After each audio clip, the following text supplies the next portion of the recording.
Bem, nós vamos tratar sobre monitoração, principalmente nesta aula sobre a monitoração não invasiva.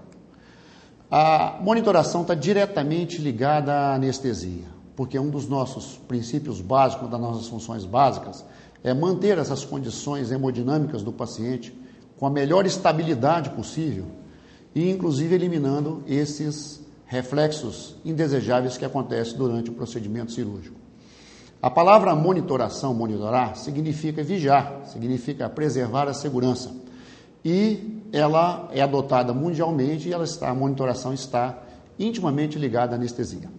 Durante a monitoração, é possível a gente identificar as alterações fisiológicas que ocorrem com o paciente, é possível nós corrigirmos essas alterações, verificar essas correções e prevenir os eventos adversos que podem acontecer pela utilização de fármacos e dos nossos equipamentos.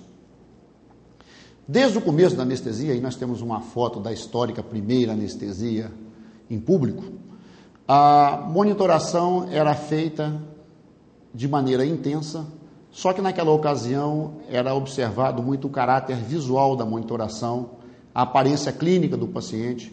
Nós temos ali o dedo no pulso e mais tarde foi feita então a monitoração da pressão arterial. Atualmente, em todos os países do mundo, principalmente nos países desenvolvidos, e no Brasil também nós temos essa situação, existem resoluções, a nossa, no caso, é a 1802 de 2006, existem resoluções que regulamentam a monitoração durante a anestesia. Então, a resolução 1802 de 2006 regulamenta a monitoração da circulação, a monitoração contínua da oxigenação, a monitoração contínua da ventilação e a monitoração de todo o nosso paciente. Quem começou com esses padrões de monitorização foi inicialmente a Sociedade Americana de Anestesiologia, através de estudos feitos e que mostravam que a monitoração pode prevenir a ocorrência de eventos adversos. E ficou assim definido o seguinte: primeiro, para a monitoração, nós temos que ter o pessoal qualificado. O pessoal qualificado, no caso nosso, aqui de Brasil, é o anestesiologista. E, em segundo, esse pessoal qualificado, que é o anestesiologista, tem que monitorar a oxigenação, a ventilação, a circulação e também a temperatura. Essa monitoração, que nós chamamos de monitoração padrão, ou seja, que deve estar presente sempre que indicada, ela pode ser visual e ela pode ser com o uso da palpação, com o uso dos sentidos do anestesiologista, e também ela pode incluir uma série de equipamentos, oxímetro de pulso, analisador de gases, eletrocardiograma, monitoração do nível de consciência, monitoração de pressões de maneira invasiva, de maneira não invasiva, monitoração de temperatura. Então, vocês vejam que é uma gama muito grande de equipamentos envolvidas nesta monitoração. Mas temos que ressalvar que o mais importante mesmo é a presença do pessoal qualificado. Os monitores iniciais, temos aí uma outra foto histórica em que o Joseph Clover está com a mão no pulso do paciente. Então, vocês vejam que quando ainda não tinham muitos equipamentos, a mão no pulso era o fator determinante, ou seja, a proximidade do anestesiologista com o paciente se dava através do toque da mão no pulso e da sua observação.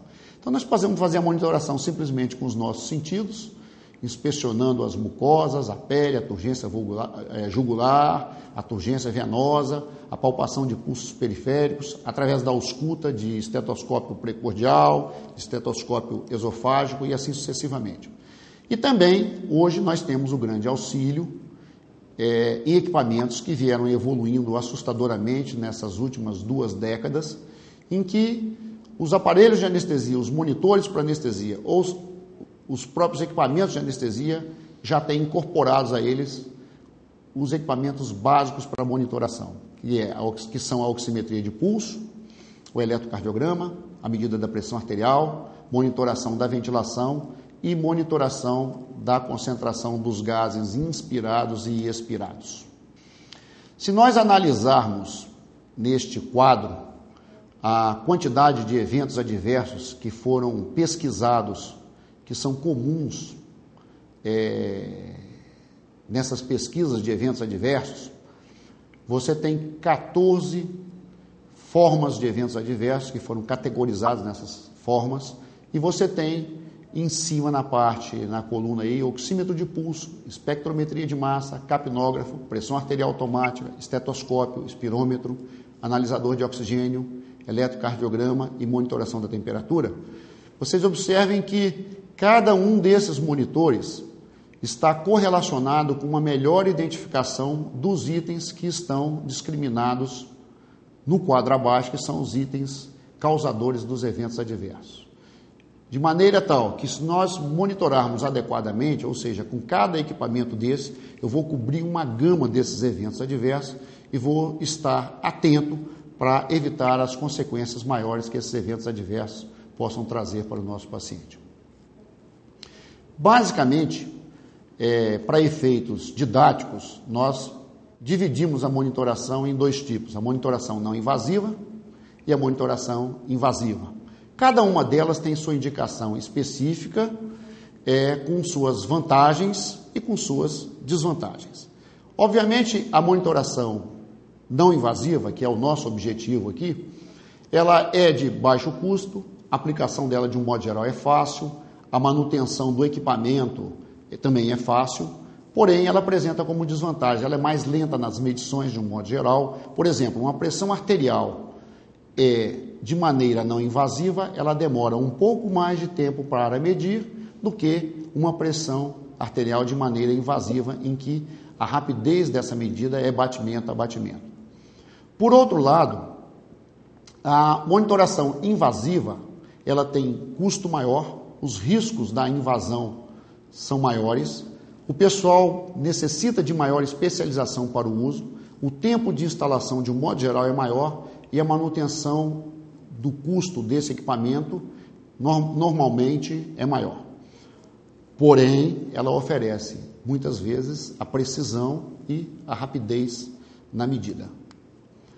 Vamos então agora abordar a oximetria de pulso. A oximetria de pulso tem várias indicações na anestesiologia, hoje é um monitor familiar, não há quem não conheça, acredito que não há quem não conheça o oxímetro de pulso. O oxímetro de pulso é utilizado no controle da oxigenação, pode ser utilizado na monitoração da circulação, é utilizado nos laboratórios para avaliação da apneia do sono. Ele é de grande valia na analgesia, no controle da analgesia pós-operatória com narcóticos, onde é possível a ocorrência de depressão ventilatória. Ele pode ser utilizado também para a regulagem de ventiladores instalados em pacientes, principalmente os pacientes neonatos, em que se quer obter uma saturação de O2 adequada, sem grandes concentrações de oxigênio inspirado. Como regra geral, eu poderia dizer que o oxímetro de pulso é a detecção precoce e confiável da hipoxemia. Outras aplicações do oxímetro de pulso são também na medida da pressão arterial. Ele pode ser utilizado para fazer o teste de Allen antes de punções arteriais. Ele nos mostra a frequência de pulso. Ele pode ser usado para reimplantes microvasculares, pacientes que vão ficar em posicionamento cirúrgico não usual, em que existe o risco de compressão de membros. O oxímetro de pulso pode ser utilizado para verificar, além da saturação do oxigênio, se naquele membro o fluxo está adequado para se evitar uma compressão. Ele nos mostra disritmias, apesar de não ser um monitor específico para isso. Ele nos mostra a diminuição do débito cardíaco quando acentuada e ele serve também para o controle da administração de oxigênio. No hospital, o oxímetro de pulso e fora do hospital podem ser usados em praticamente todos os lugares onde eu tenho que acompanhar um paciente que eu necessite a monitoração da concentração de oxigênio desse paciente. Na sala de cirurgia, na sala de recuperação pós-anestésica, nas unidades de terapia intensiva, nas salas de exames complementares, do transporte de pacientes, quer seja por automóvel, quer seja por meio aéreo, o oxímetro de pulso é de grande valia. Basicamente, o oxímetro de pulso funciona através de dois princípios físicos. O primeiro deles é que tem que ter um sinal pulsátil. É por isso que quando nós tiramos o sensor do oxímetro de pulso do dedo, ele deverá parar de marcar a saturação, já que quando nós tiramos ele do dedo, quando ele sai do dedo ou do lugar que ele está colocado o sensor, ele não tem o sinal pulsátil. Então esse sinal pulsátil é obrigatório, faz parte do algoritmo, do software dele para identificar a saturação de oxigênio.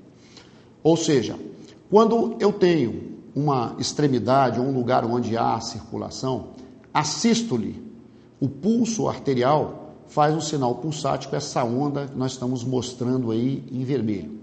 A parte inferior desse gráfico, ela nos mostra absorção de luz por outros tecidos, mas que não são variáveis, absorção de luz mais fixa.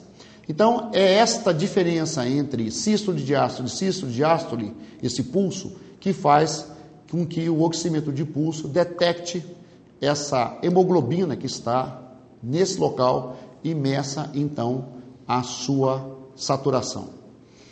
Esta medida se faz principalmente por um princípio de espectrofotometria, em que, como nós podemos ver neste gráfico aí, a hemoglobina oxidada e a hemoglobina reduzida, elas têm diferentes absorções em dois comprimentos de ondas diferentes, em que normalmente são utilizados nos nossos oxímetros de pulso. Ou seja, uma absorve mais no comprimento de onda vermelho, em torno de 660 nanômetros, enquanto que a outra absorve menos no comprimento de onda de 910 a 940 nanômetros aproximadamente. Então, devido a essa diferença, baseado nesse princípio aí da hemoglobina, nessa propriedade física da hemoglobina oxidada e da hemoglobina reduzida, que funciona o oxímetro de pulso. O princípio básico de funcionamento do oxímetro de pulso baseia-se na espectrofotometria, em que uma luz emitida atravessa um filtro óptico e atravessa uma solução. Essa solução, no caso, é o local onde você colocou o sensor do seu oxímetro e é recebida do outro lado por um fotodetector. Dependendo das propriedades deste meio, que no caso é a extremidade, é o dedo, é a orelha, seja onde você colocou o oxímetro de pulso, e dependendo dessas características, o receptor vai receber mais ou menos luz, podendo então calcular qual é a saturação da hemoglobina. O grande detalhe que tem para os oxímetros que nós temos, de um modo geral, presente nas salas de cirurgia, é que eles medem basicamente dois comprimentos de onda, o da hemoglobina oxidada e o da hemoglobina reduzida. Porém, existe possibilidade de que o paciente tenha outros tipos de hemoglobina, que é o caso da metahemoglobina e o caso da carboxihemoglobina. A metahemoglobina e a carboxihemoglobina, elas apresentam essas absorções em comprimentos de ondas diferentes, que muitas vezes são negligenciados pelo nosso oxímetro de pulso. Assim sendo, um oxímetro de pulso de laboratório, ele mede a saturação fracional, ou seja, ele mede todas as hemoglobinas, como mostra a fórmula aí de baixo do seu vídeo. Enquanto que o nosso oxímetro de pulso da sala de cirurgia, de um modo geral, mede a saturação funcional, ou seja, ele mede apenas a hemoglobina oxidada e a hemoglobina reduzida, sem levar em consideração a presença das duas hemoglobinas. Mas o gráfico ao lado nos mostra que, apesar disso, em valores normais de carboxihemoglobina e de metahemoglobina, esta correlação é muito boa.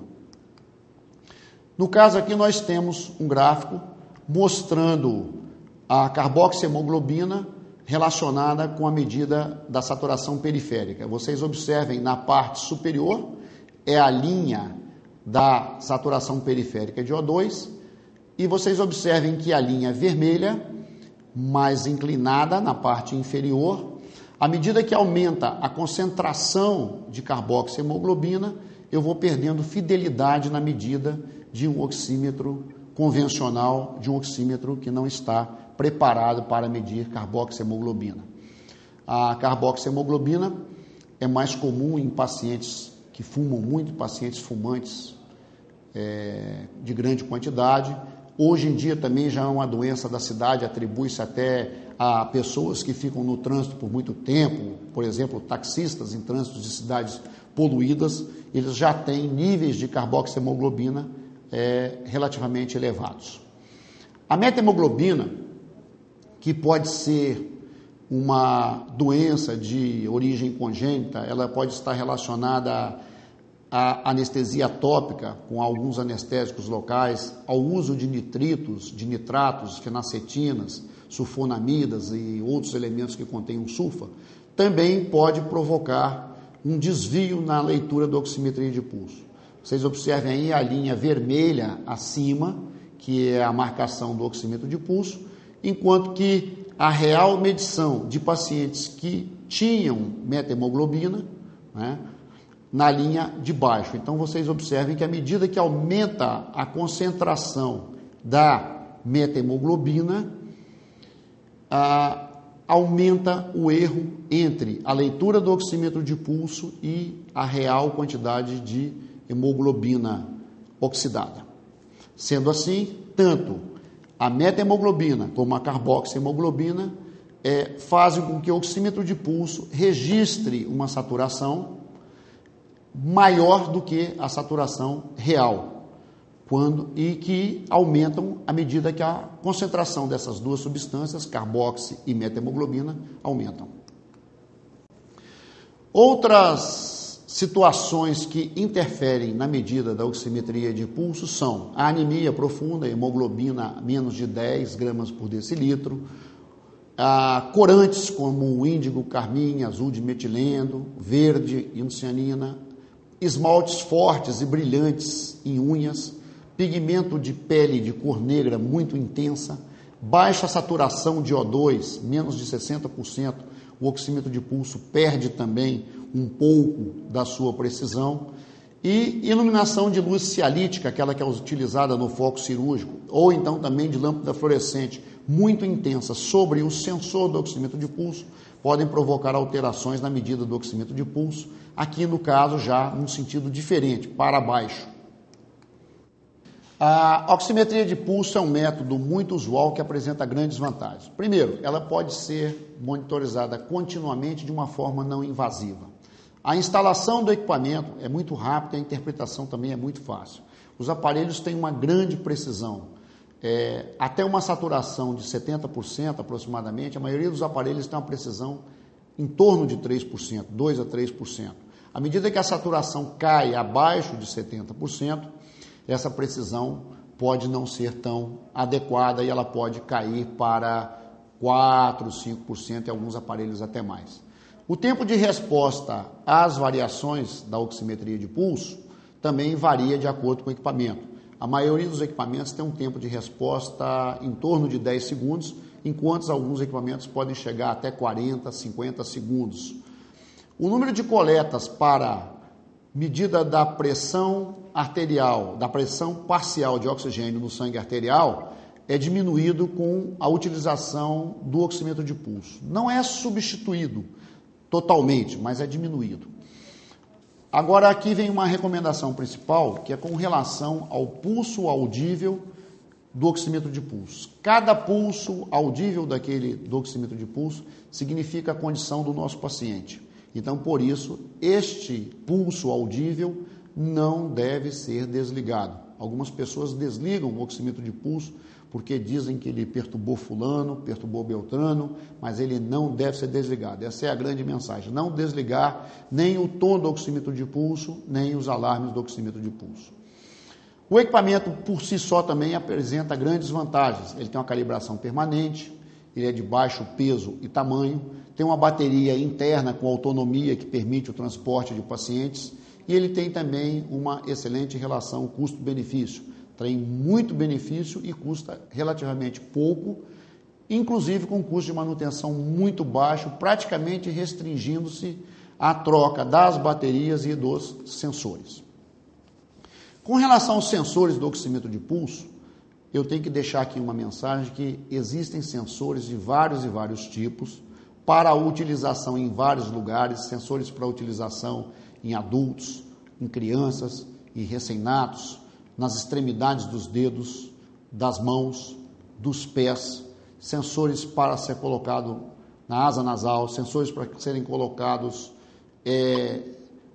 na cabeça e na orelha e em vários outros lugares. O que acontece com esses sensores, de um modo geral, é que existem sensores de diversas qualidades. E o que a gente vê muito é que quando quebra o sensor original do aparelho, ele é substituído por vezes por um sensor de baixa qualidade. E é na qualidade do sensor que está grande parte da qualidade da medida do oxímetro de pulso. Então você passa a ter problemas à medida que você adquire um sensor de qualidade ruim. Então prestem bem atenção desse detalhe aí. A instalação correta do sensor, principalmente levando em consideração em que posição ficará o paciente, é muito importante. O tamanho apropriado do sensor, um sensor de adulto colocado no dedo de um recém-nato, pode, por vezes, não funcionar adequadamente. Tem que se ter bastante cuidado com a limpeza dos sensores, que devem ser limpos após o uso em cada paciente. Existem sensores que são descartáveis, mas me parece que não é muito a nossa prática, principalmente no Brasil. Os sensores, por vezes, devem ficar protegidos de luz intensa, principalmente aquelas diretamente sobre eles. E, mais modernamente, existe, para aqueles pacientes mais problemáticos de conseguir a medida da oximetria de pulso, os sensores de luz refletida, que são sensores que têm um custo mais elevado, mas eles funcionam com a performance melhor em algumas situações. Esses sensores, esse é um tipo de sensor de luz refletida que pode ser colocado em diferentes regiões do corpo quando você, às vezes, não tem acesso ou tem problemas com os sensores de extremidade. Com relação aos sensores do oxímetro de pulso, nós temos que ter em mente que tem vários fatores que são importantes na hora de nós comprarmos o oxímetro de pulso e na hora de nós substituirmos o sensor. A massa do sensor é uma coisa muito importante. A gente vê sensores, por vezes, que têm uma massa muito grande e quando esses sensores são colocados na extremidade do paciente, essa massa de sensor maior faz com que seja ampliado o tremor e que diminua, então, a eficiência de medição deste aparelho. Outra diferença que existe entre sensores e oxímetros é o tempo de resposta, principalmente com relação ao local onde eles são aplicados. Então, na orelha, nós temos um tempo de resposta muito mais rápido do que no dedo do paciente. Isso também, além da localização do sensor, o tipo de sensor influencia nesse tempo de resposta. Com relação à precisão dos sensores e do próprio aparelho oxímetro de pulso, cada um deles, cada fabricante tem um algoritmo de calibração. E esse algoritmo de calibração próprio faz com que exista diferença entre os diferentes fabricantes de oxímetro de pulso e até mesmo dentro de uma determinada marca existem oxímetros de pulsos melhores e oxímetros de pulso não tão bons. Com relação à precisão dos aparelhos, a maioria dos aparelhos tem uma precisão em torno de 2, 3% quando a saturação está acima de 90%. Quando a saturação cai abaixo de 90%, aí a precisão fica um pouco prejudicada e fica em torno de 2, 3, 5%. Quando a saturação cai abaixo de 70%, aí a precisão fica pior ainda. A precisão fica em torno de 5, 7% aproximadamente. Então, quanto menor a saturação, menor a precisão do oxímetro de pulso. O oxímetro de pulso pode sofrer erros e interferências de equipamentos que estão ao seu redor, da própria rede elétrica, da baixa perfusão tecidual, da hipotermia, que vai gerar baixa perfusão tecidual, de vasoconstricção do paciente, de anemia intensa, da movimentação excessiva, de um modo geral, esse é o grande problema, da posição do sensor, que foi colocado, às vezes a gente tem que trocar a posição do sensor, e também a interferência de luz externa ou a interferência de radiofrequência. A cada dia mais, esses problemas de erros e interferências, eles estão sendo corrigidos. Aqui nós temos uma tabela que nos mostra em que 5 tipos diferentes de oxímetros foram avaliados, e vocês observem que o oxímetro da marca A é o oxímetro que apresentava melhor performance entre os 5 tipos, e o oxímetro da marca E, ele tinha performance pior.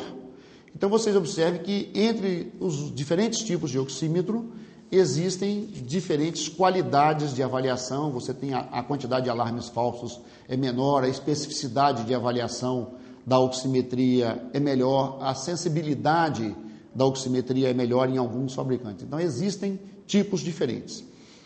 Eu vi recentemente que existem monitores, esses monitores tipos multifuncionais, que dentro do monitor a qualidade do oxímetro que está ali dentro pode ser diferente, ou seja, o fabricante pode montar um monitor com qualidades de oximetria diferentes, de modo tal que às vezes você pensa que aquele monitor você está comprando o melhor oxímetro e na realidade você não está, porque para efeito de mercado, o fabricante colocou ali dentro daquele monitor um oxímetro de qualidade não tão razoável que depois pode ter problemas.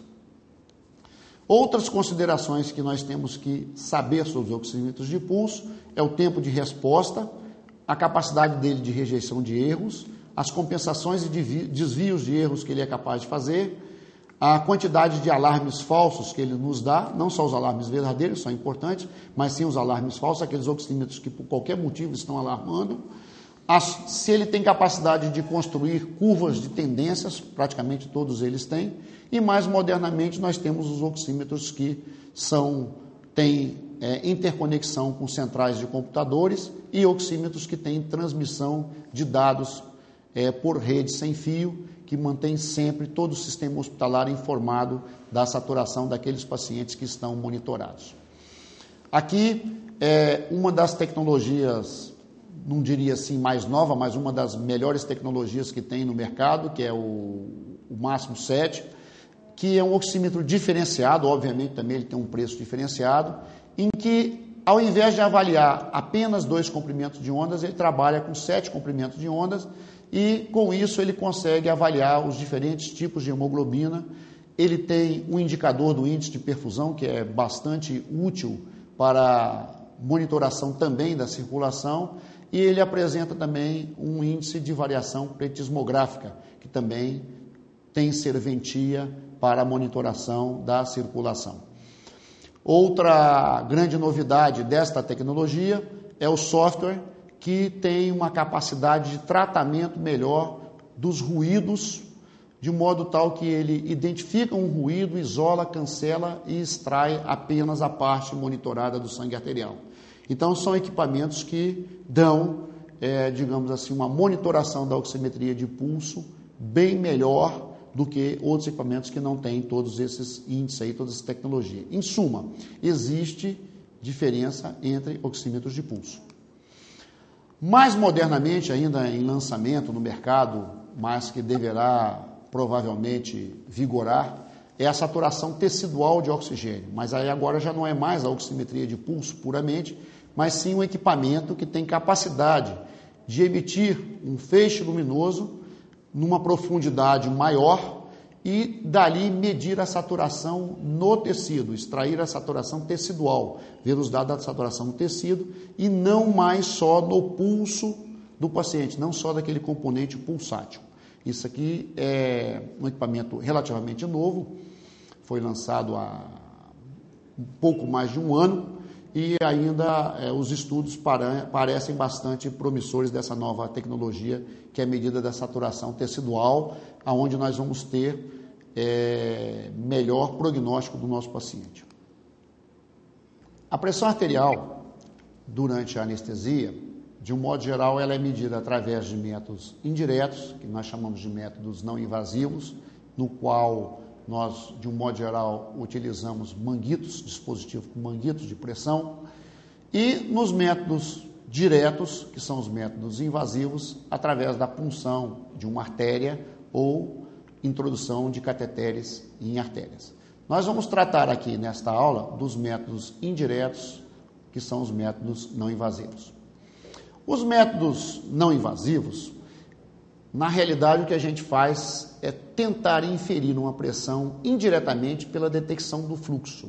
Ou seja, eu faço uma compressão sobre a artéria, interrompo o fluxo dessa artéria e, à medida que eu alivio essa compressão, eu vou novamente restabelecer esse fluxo e inferir uma pressão pelo alívio desta compressão que eu realizei anteriormente. Para verificar este retorno de fluxo, eu utilizo vários métodos: ausculta, Doppler, oscilometria, fotometria, pletismografia. E isso pode ser feito manualmente ou pode ser feita, como mais modernamente a gente faz, através de dispositivos eletromecânicos. A medida da pressão arterial já é um assunto muito antigo em medicina, já no início do século retrasado, 1886, Riva Rossi apresentou o seu manômetro, o Sphygmund manômetro de Riva Rossi, que na realidade era um manguito elástico inflável que circundava o braço, né? E com um bulbo de borracha para insuflar esse manguito. O manômetro de mercúrio para medir a pressão do manguito e a palpação de um pulso na artéria radial desaparecia com a insuflação do manguito. Atualmente, nós interpretamos, obviamente, essa palpação como um retorno do fluxo. Essa técnica de medida manual, ela tem que ser executada adequadamente para que os valores que nós vamos conhecer sejam valores que indiquem realmente a pressão arterial. Primeiro, eu tenho que inflar o manguito cerca de 30 milímetros acima do ponto de desaparecimento do pulso. Depois, é muito importante desinflar o manguito de 2 a 3 milímetros aproximadamente por batimento. Se eu fizer esse esvaziamento do manguito de uma forma muito rápida, eu vou perder batimentos. Então, portanto, eu vou verificar a pressão em um nível diferente. E vai ser determinado como pressão sistólica o aparecimento do primeiro pulso. Então, tem uma técnica, essa técnica tem que ser seguida para eu ter uma medida real. Ela é uma técnica operador dependente. Mais tarde, houve então a aplicação de um estetoscópio através de um outro pesquisador, que é o Korotkov, em 1905, que foi a aplicação de um estetoscópio para verificar então os sons propiciados pelo retorno desse fluxo. O primeiro som identificado nesse mecanismo, quando eu estou desinsuflando o manguito, é a pressão sistólica. E eu atribuo o valor de pressão diastólica quando esse som começa a ficar abafado até o desaparecimento desses sons. A velocidade de esvaziamento desse manguito também é importante, já que se isso for esvaziado muito rapidamente, eu posso perder esse primeiro som e posso também não identificar adequadamente o último som da pressão diastólica. E com isso eu vou estar anotando valores que estão errados. Então, mesmo os métodos manuais, eles têm que ser adequadamente realizados porque eles dependem muito do operador. Outro fator de muita importância na medida da pressão arterial é a largura do manguito, o manguito em si. Então, ele tem que ter uma largura de aproximadamente 20%, alguns recomendam no máximo até 50% do diâmetro do braço. Ele não deve ser muito estreito e ele também não pode ser muito folgado, porque senão eles vão gerar valores de pressão artificialmente elevados. Ele tem que cobrir pelo menos 50% do perímetro, ou seja, o manguito, aquele lugar que tem aquela câmara de ar, tem que cobrir aproximadamente 50% do perímetro do membro. Ele não pode ser nem muito maior e também não pode ser muito menor. Antes de colocar o manguito, de instalar o manguito, eu tenho que esvaziar todo o ar contido dele. Eu já não posso colocar um manguito em que inicialmente ele esteja semi-inflado ou já inflado. Então o ar dele tem que ser todo esvaziado. E tem lugares específicos em cima do manguito, marcando que aqueles lugares devem ficar em cima da artéria, para melhor compressão, para melhor verificação do som ou para melhor oclusão do pulso. A deflação desse manguito deve ser lenta. De um modo geral, quando você está fazendo isso mecanicamente, manualmente, você tem que fazer uma deflação em torno de 2 a 3 milímetros de mercúrio por cada batimento. Então, em cada batimento, você vai deflacionando o manguito vagarosamente. Se você fizer isso rapidamente, você vai anotar valores errôneos de pressão arterial. Aqui nós temos uma tabela que nos mostra diferentes tipos de pacientes entre recém-nato, criança, adolescente e adulto, com medidas aproximadas dos perímetros dos membros superiores desses pacientes e o tamanho desses manguitos. Então, vocês observem que existem no mercado vários tamanhos de manguito que devem ser adequados para os nossos pacientes. A maneira mais moderna que nós utilizamos hoje no dia a dia na sala de cirurgia da medida da pressão arterial é a oscilometria, ou seja, feito através de equipamento eletrônico. Esses equipamentos, eles se aproveitam das oscilações que são transmitidas pela pulsação dessas artérias para transferir para o aparelho essa pulsação e o aparelho então realizar a medição. Alguns aparelhos podem ainda incorporar a pesquisa de som e juntar a pesquisa de som, que é o audível, junto com a oscilometria para determinação da pressão arterial. Vocês observem na linha de baixo, a linha azul, que quando eu inflo o manguito, depois de um determinado momento, eu começo a ter oscilações no CAF do manguito.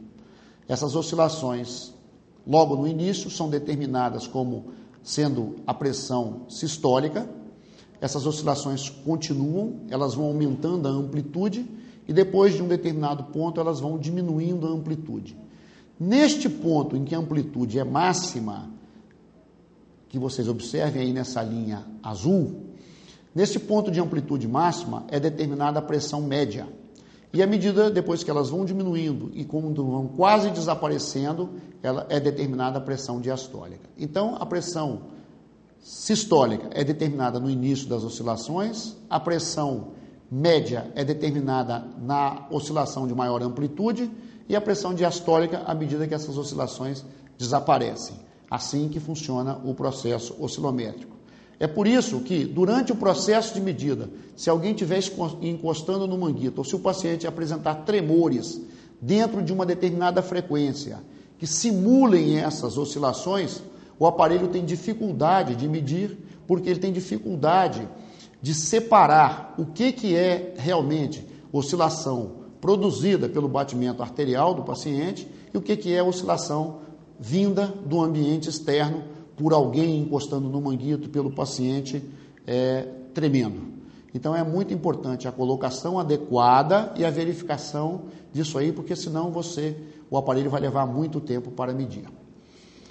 Tecnicamente, vocês vão ver na maioria dos livros que nós calculamos a pressão média a partir de valores da pressão sistólica e da pressão diastólica e atribuímos um valor. São as duas fórmulas que estão em cima, são essas duas principais fórmulas. Vocês observem que na fórmula de cima, se eu tiver uma pressão de 120 por 80, eu tenho uma média de 93,33. Na fórmula de baixo, a diastólica mais 1/3 da pressão de pulso, eu também vou ter uma média de 93,33. Já um equipamento eletrônico, vocês observem nos dois gráficos de baixo, que eu tenho uma mesma medida de paciente de 120 por 70, e no caso mais à esquerda, vocês vejam a média deu 86, e no caso mais à direita, a média deu 99. Mas por que essa diferença, se a sistólica e a diastólica são iguais nesses dois casos? É porque, nessas situações, a pressão média é calculada pela área sob a curva. É a área que está debaixo da curva, que significa a pressão média. Sempre é assim. Então, essas fórmulas de cálculo são valores aproximados, mas você pode observar na prática que quando você utiliza equipamentos eletrônicos, o valor da pressão média pode ser diferente devido ao modo como os dados são calculados. Isso aí que apresenta essa diferença. Então, nós temos que lembrar, mais uma vez, que as fórmulas são para cálculos simples, para valores aproximados. O certo são os valores de baixo. A oscilometria tem desvantagens, uma delas nós já falamos aqui, a movimentação do manguito, seja movimentação do paciente ou seja movimentação através de fator externo. Quando o paciente tem muitas arritmias, essas arritmias geram oscilações com ritmos diferentes que também dificultam a medida. Os primeiros inflares do manguito, principalmente nos pacientes hipertensos, o aparelho atinge pressões mais excessivas e essa pressão mais excessiva em alguns pacientes reclamam que está machucando o braço quando o aparelho enche. Basicamente nas primeiras medidas. E temos que ver se o paciente não tem lesões nesse braço que nós estamos colocando, nesse braço ou nesse membro, pode ser na perna também, que nós estamos colocando o aparelho. Os aparelhos por oscilometria, como eles têm todo esse ciclo que eles têm que realizar, que é encher o manguito e esvaziar o manguito lentamente, eles têm um intervalo de medição relativamente longo. Na maioria dos equipamentos, esse intervalo pode variar de 20 a 50 segundos aproximadamente, o tempo que ele leva para realizar uma medição. Esse intervalo pode ser estendido caso haja tremores do paciente ou caso haja interferências externas em movimentos sobre o manguito. Então, neste caso, nós temos que ter um cuidado todo especial de colocação adequada do manguito e verificar esses fatores que estão interferindo a dificuldade da medida da pressão. Outro detalhe também é que alguns aparelhos não inflam o manguito numa segunda vez imediatamente para prevenir as lesões isquêmicas. Eles demoram um tempo entre uma medida e outra medida para prevenir essas lesões isquêmicas. Outro fator que nós temos que levar em consideração na hora da colocação do manguito e na medida da pressão arterial, quer seja a pressão por via direta, com punções arteriais, quer seja a medida da pressão indireta, de maneira não invasiva pelo manguito, é o posicionamento do braço onde está o manguito em relação ao coração do paciente, ao nível do coração do paciente. Então, quando o paciente está deitado de lado, por exemplo, o manguito no braço inferior pode registrar uma pressão diferente do manguito no braço superior, do mesmo jeito que esse braço estiver erguido, estiver levantado, um braço mais levantado vai registrar uma pressão diferente do manguito que o braço está em um nível mais inferior. Então, são fatores técnicos que devem ser observados para termos a medida correta da pressão arterial. Outro detalhe, que quando nós monitoramos a pressão no mesmo procedimento, de maneira direta e de maneira indireta, e encontramos valores diferentes, nós temos que estar conscientes que são métodos diferentes de medida. Um é direto, está dentro da artéria, o outro é indireto, é compressão de tecido externo à artéria que vai inferir uma pressão. E que num determinado nível, em torno de 100 aproximadamente, que é o nosso nível de trabalho, que é a pressão que nós encontramos na maioria dos pacientes na faixa de pressão entre 80 até 180 aproximadamente, eles têm um bom grau de correlação. Mas à medida que o nosso paciente fica hipotenso ou que ele fica muito hipertenso, essa correlação começa a ficar deteriorada. Outros métodos de medida da pressão arterial, utilizando outras técnicas, como o ultrassom e como detectores fotoelétricos, também são utilizados. Mas hoje em dia, basicamente devido à evolução dos mecanismos de medida pelo método oscilométrico, esses outros métodos praticamente estão sendo abandonados ou são usados em situações especiais. O eletrocardiograma, a monitoração do eletrocardiograma, também é uma prática habitual na anestesia. Ele está incluído dentro desses protocolos que determinam quais monitores básicos devem ser utilizados na anestesia. E o eletrocardiograma mostra basicamente a atividade elétrica do miocárdio, do coração. Ele é muito importante na identificação das arritmias perioperatórias, na identificação da isquemia do miocárdio. Ele nos dá ainda outros valores, como a frequência cardíaca, caso o paciente tenha marca-passo, o funcionamento do marca-passo. pode ainda mostrar alterações eletrolíticas que tenham influência sobre a atividade cardíaca e pode também nos mostrar presença de toxicidade provocada por fármacos sobre a atividade elétrica cardíaca. Mas a gente tem que estar consciente das limitações do eletrocardiograma, porque ele não nos mostra a atividade mecânica do miocárdio. Por exemplo, nós, com o eletrocardiograma, nós não conseguimos determinar nem o débito cardíaco, nem a perfusão tecidual. O eletrocardiograma é baseado na leitura de ondas, segmentos e intervalos. E a interpretação correta dessas ondas, segmentos e intervalos é que faz com que nós possamos chegar a um diagnóstico pelo eletrocardiograma. A confecção, a instalação do eletrocardiograma é uma coisa que talvez seja um dos monitores mais mal instalados, vamos dizer assim, se eu posso falar desse modo, durante a anestesia. Ou seja, a instalação dos eletrodos, por exemplo, é um mecanismo que deve ser feito criteriosamente, porque os traçados eletrocardiográficos, eles são baseados em traçados padrões. E para se conseguir esses traçados padrões, esses desvios padrões, a formação padrão dessas ondas, é necessário que aqueles eletrodos estejam naquelas determinadas posições. E isso nem sempre acontece durante a anestesia. Principalmente por falta, às vezes, de observação de quem instala, por instalação por uma outra pessoa que não conhece bem esses princípios, ou também pelo fato de que o próprio procedimento cirúrgico em si não permite a colocação deste ou daquele eletrodo em determinada posição. A rotina de instalação dos eletrodos do eletrocardiograma devem ser feitas inicialmente através da limpeza da pele. Se tiver excesso de pelo, esse pelo deve ser raspado. Caso exista a possibilidade de ocorrer umidade junto com os eletrodos durante o procedimento cirúrgico, esses eletrodos devem ser protegidos com fitas adesivas imunes a essa umidade. É muito importante também, na hora de observar a monitoração, a seleção da derivação que você está olhando. Quer dizer, você está realmente, o monitor está com os eletrodos colocados na posição correta e ele está ajustado para ser monitorado em D1, D2, D3, V5, ou seja, aquele segmento que você quer. Então, muitas e muitas vezes, a gente entra na sala de cirurgia e observa que o eletro está ali simplesmente registrando um fato, mas que não foi adequadamente instalado ou adequadamente calibrado para aquela situação.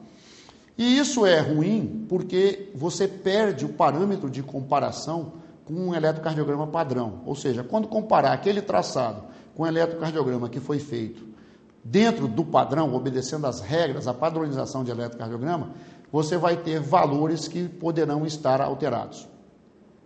Outro fator também que acontece com frequência é a regulagem do filtro e a regulagem do ganho do eletrocardiograma, que por muitas vezes são mal utilizados. Dentro das opções de monitoração da colocação dos eletrodos, nós temos várias, né? Nós temos desde a monitoração padrão, que é esta primeira figura aí do lado esquerdo, no canto superior, para aqueles equipamentos que só tem 3 eletrodos.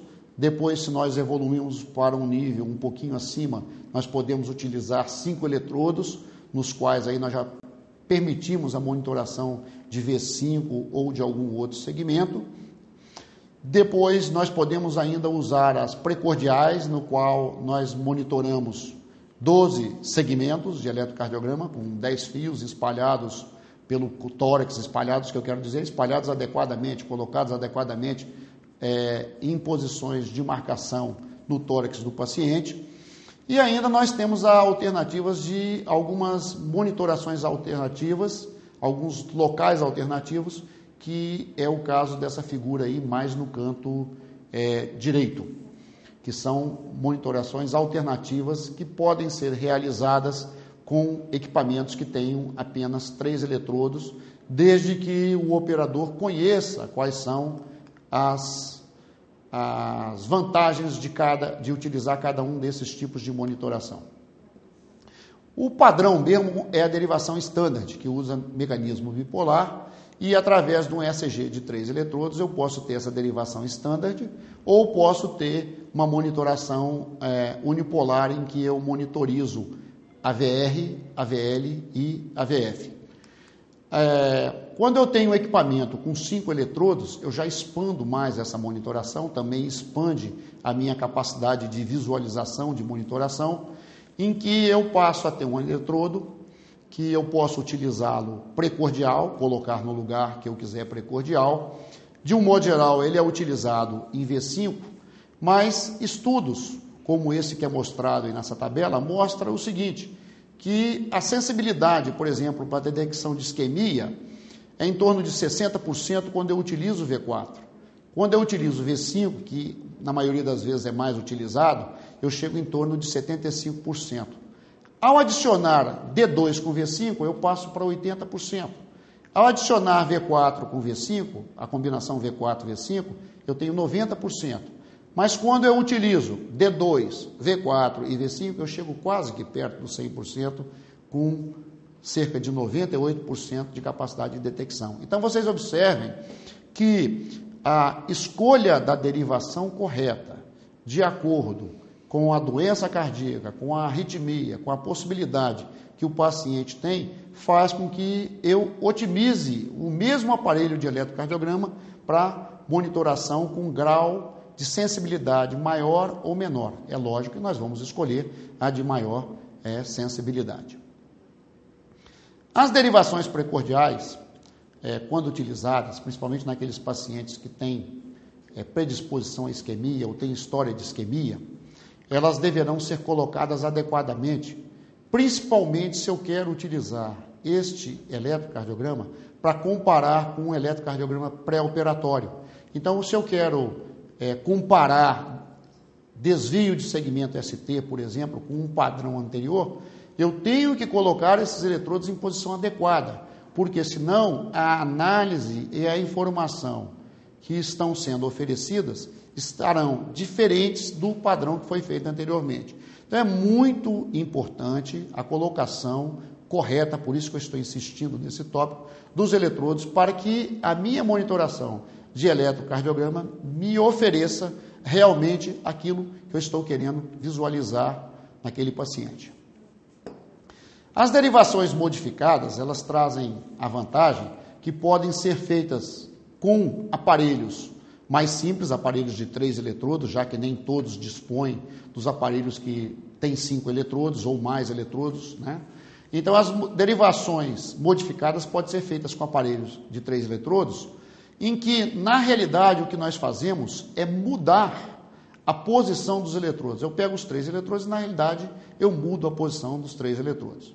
As mais comumente utilizadas na anestesia, porque elas detectam isquemias, por exemplo, a CS5 é muito boa para detectar isquemia de parede anterior. Então, eu vou utilizá-la toda vez que eu notar que um determinado paciente tem a possibilidade, a probabilidade, eu já tenho a história de isquemia de parede anterior e eu não tenho um equipamento que me faça uma monitoração com mais eletrodos.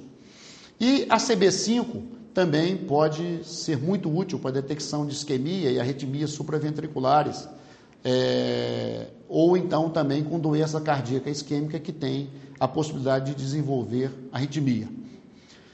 Outra vantagem da observação desse método aí é que eu tenho que ficar sempre atento para as alterações da amplitude das ondas R's e da morfologia do segmento ST.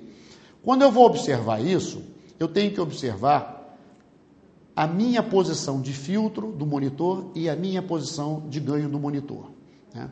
A posição de ganho, que é aquele sinal que muitas vezes as pessoas mexem nesse controle para tentar obter uma onda maior, isso aí é certo, foi feito para isso, só que eu tenho que levar sempre em consideração que ao mexer nesse controle, eu estou ampliando valores. E ao ampliar estes valores, eu vou ampliar as diferenças que possam existir com o eletrocardiograma padrão. Então, isso aí tem que ser observado.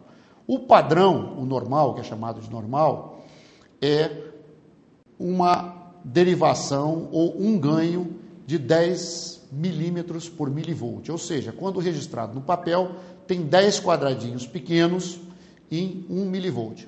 Existem ganhos em que eu reduzo esse ganho e existem situações em que eu amplio esse ganho. Sempre lembrando que ao reduzir ou que ao ampliar, eu estou reduzindo ou ampliando um artefato e tenho que levar isso em consideração, não só um artefato, como também um traçado, e tenho que levar isso em consideração na hora da minha análise, na hora do meu diagnóstico. Outro detalhe importante de ser observado durante a monitoração do ECG é o filtro, a colocação do filtro. Ou seja, o filtro, na maioria dos monitores, ele trabalha em faixas distintas. Então, na posição monitor, a maioria dos equipamentos tem uma faixa de filtragem de meio a 40 Hz. Na faixa diagnóstico, ele tem uma faixa de filtragem de 0,05 a 100 Hz. Na faixa de filtro, ele tem uma faixa de filtragem na faixa de 0,5 a 25 Hz. Esses modelos de filtro, esses modos de filtros, eles são utilizados para diminuir as interferências. Mas, ao mesmo tempo que eles diminuem as interferências, eles também diminuem a acuidade do monitor em fazer diagnóstico. Então, vocês observem que na posição diagnóstico, a faixa de trabalho desse filtro é bem mais ampla. E na faixa de filtro ligada, a faixa estreita-se, em que eu estou simplesmente fazendo uma monitoração, estou observando os dados, mas eu não estou querendo naquele momento, ou não é minha função principal procurar a busca diagnóstica com precisão. E esses filtros também podem alterar na análise do segmento ST. O eletrocardiograma também pode ser feito através da aplicação de eletrodos chamados invasivos, ou seja, eletrodos invasivos são eletrodos que podem ser introduzidos no esôfago para a detecção de alguns tipos de arritmias, eletrodos que podem estar acoplados a um tubo traqueal, ou, mais comumente, eletrodos que estão acoplados a cateteres centrais, como cateteres da artéria pulmonar, ou até mesmo cateteres intracardíacos que podem ser preenchidos com solução salina. Nós temos que ter conhecimento dessa monitoração e temos que saber que esse tipo de monitoração pode apresentar riscos de queimaduras, pode apresentar riscos de microchoque, já que esses cateteres estão diretamente em contato com o coração, então a corrente necessária para fazer um microchoque é muito menor e esses cateteres, dependendo do posicionamento deles, eles também podem induzir a arritmias. Então, o uso deles não é muito frequente, mas eles podem ser necessários para monitorizações mais precisas do eletrocardiograma.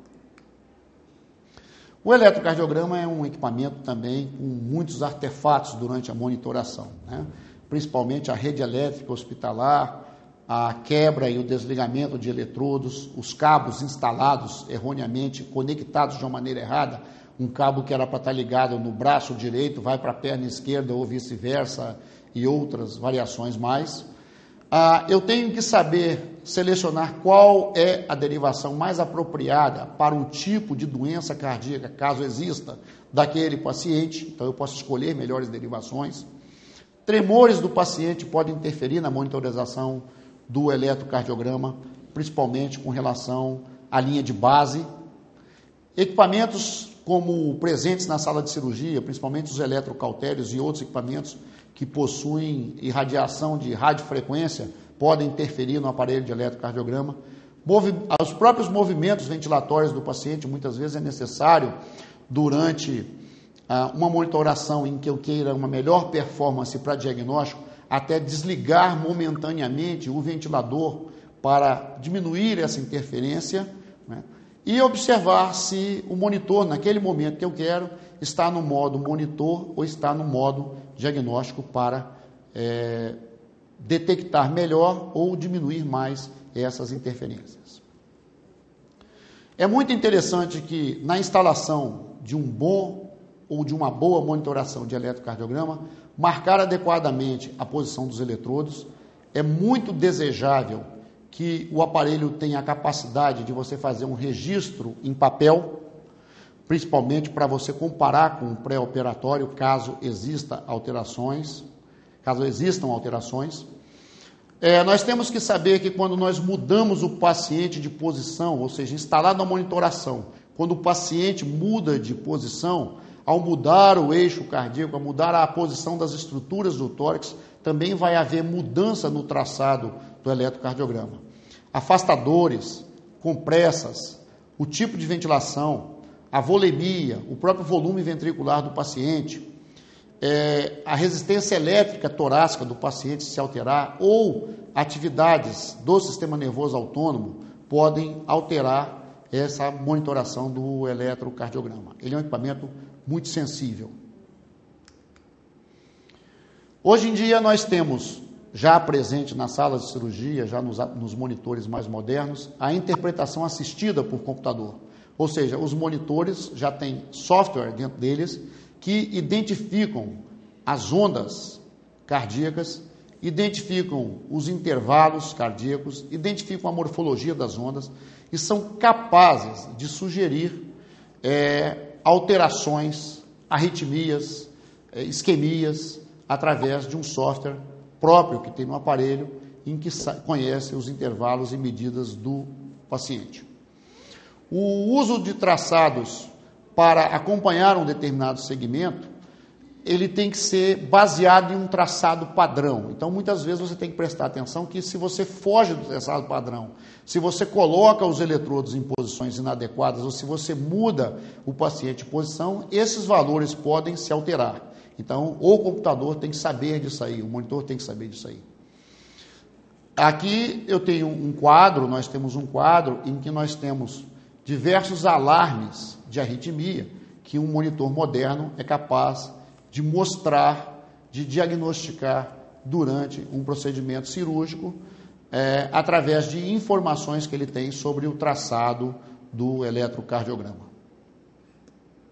Com relação à monitoração dos gases durante a anestesia, que também é outra monitoração muito importante, nós temos que levar em consideração que quando nós administramos anestesia, principalmente anestesia geral, o equipamento de anestesia que nós utilizamos é um circuito complexo, com muita possibilidade de falhas. Nós administramos gases, o oxigênio é o gás bonzinho da história, por vezes nós utilizamos o óxido nitroso, que pode levar à hipoxemia, ele compete junto com o oxigênio, apesar dos nossos equipamentos hoje terem essa certa proteção. Nós administramos mais modernamente, com muita intensidade, cada vez mais, no sentido de diminuir a concentração de oxigênio, ar, e junto, às vezes, com o ar, tem também o nitrogênio. E o nosso paciente exala gás carbônico, que nós temos que controlar essa exalação e controlar se tem reinalação desse gás carbônico, e também administramos halogenados, que são os nossos anestésicos que promovem alterações de grande magnitude sobre o sistema cardiovascular e ventilatório.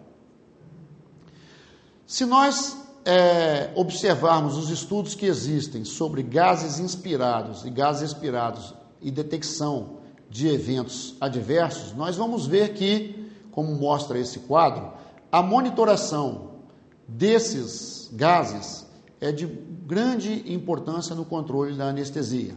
É muito importante nós controlarmos a administração desses gases durante a anestesia, porque é com este controle que nós podemos saber se a proporção não está correta, se falta oxigênio, se o anestésico halogenado está em sobredose, se o vaporizador está vazando, se o sistema está vazando.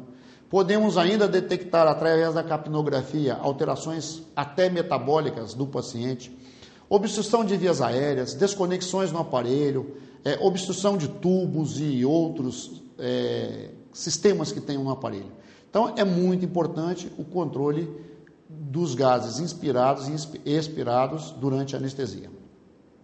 A concentração do oxigênio que nós vamos administrar ao paciente, de um modo geral, ela é feita nos aparelhos modernos através de uma célula única, detectável, determinada só para fazer esse fator, que essa célula, de um modo geral, fica embutida dentro do sistema do monitor ou dentro do circuito de anestesia, embutida dentro ou acoplada ao sistema. Muitas vezes também, essa concentração do oxigênio pode se fazer através da amostra de gases que é aspirada por esse conector proximal ao tubo do paciente, levado então esse gás para o monitor e lá dentro desse monitor essa concentração vai ser analisada. Ela é muito importante no controle da mistura hipóxica ou da mistura até hiperóxica, que hoje em dia nós estamos, durante a anestesia, tentando evitar a administração de mistura hiperóxica, e também é importante para a determinação do consumo de oxigênio pelo paciente, que é muito importante para eu saber sobre o metabolismo e aproveitamento deste gás que eu estou administrando. A maioria das medições feitas por esses aparelhos, principalmente com relação ao gás carbônico, ao óxido nitroso e aos halogenados, é feito por tecnologia que utiliza raios infravermelhos, ou seja, é a absorção que cada um desses gases faz a uma radiação infravermelha, permite com que seja analisado a sua concentração durante a inspiração e durante a expiração. Um dos monitores muito interessantes, que eu acho que não é só monitor de ventilação, ele é um monitor metabólico, eu acho ele um monitor muito de grande valia para o anestesiologista, é o capnógrafo, né? A capnografia, ela nos permite avaliar a produção de CO2, ou seja, que é o produto do metabolismo. A capnografia permite a gente avaliar o grau de perfusão pulmonar, a ventilação alveolar, o padrão ventilatório do paciente, o funcionamento do meu sistema ventilatório.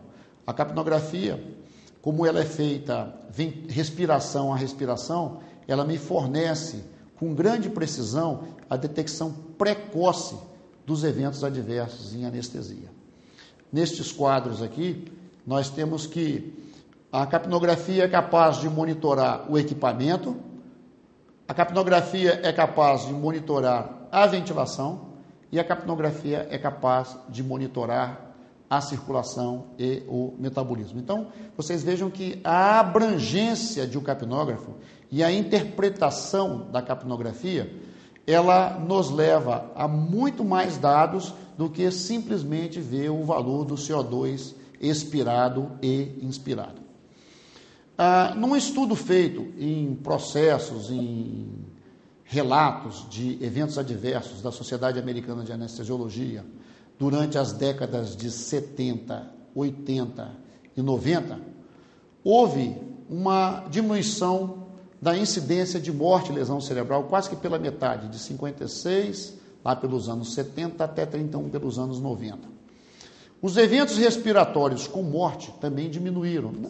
E houve uma significância, se você comparar os anos 70 com a década de 90.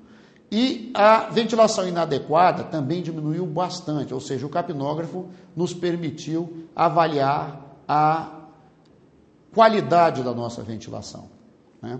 E a intubação esofagiana também houve uma diminuição da detecção, a diminuição da incidência da intubação esofagiana devido à melhor detecção dessa incidência. E por último, ali nós temos os eventos cardiovasculares, que esses foram os que aumentaram, provavelmente devido ao fato de cada vez mais e mais pacientes com maior gravidade de doenças cardiovasculares serem candidatos às cirurgias.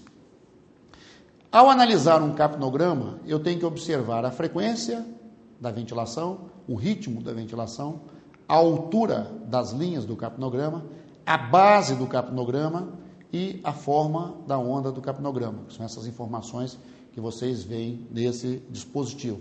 Então, é uma onda que eu faço a análise do capnograma e vejo, através dessa análise, consigo fazer vários diagnósticos, como nós vamos mostrar aqui.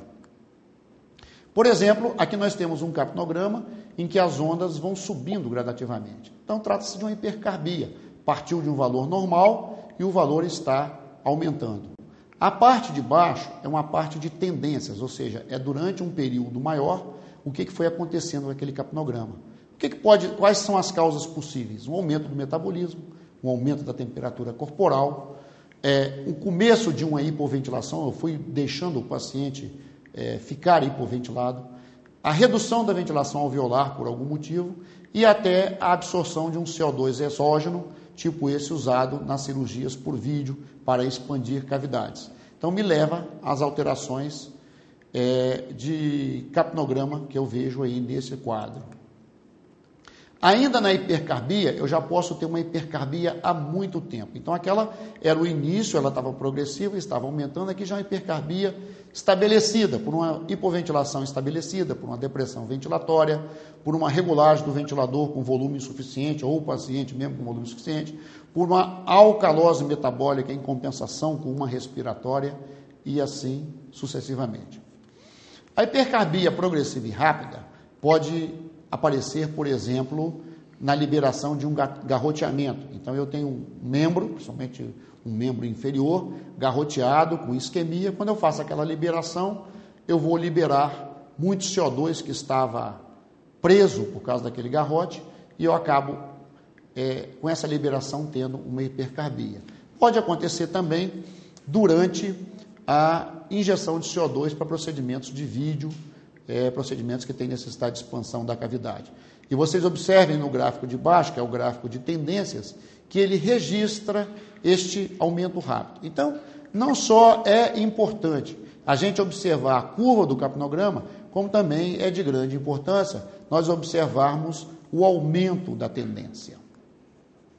A hipocarbia já é o contrário. São pacientes em que, por hiperventilação, por hipotermia, por perda sanguínea, por choque, eles vão tendo os valores de CO2 diminuídos, gradativamente diminuídos, se eu quero acompanhar ao longo de um tempo, ou já diminuídos numa fase mais tardia, constantemente diminuídos. Então, a hipocarbia é o fator inverso ao que nós estamos tratando anteriormente.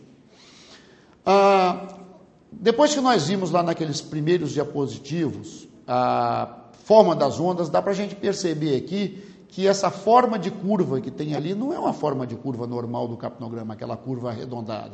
Então, uma alteração na forma da curva tem que me levar a verificar todo o sistema, verificar toda a ventilação para ver o que está acontecendo. Se está obstruído um tubo, se o paciente tem um DPLC, se a ventilação alveolar está insuficiente.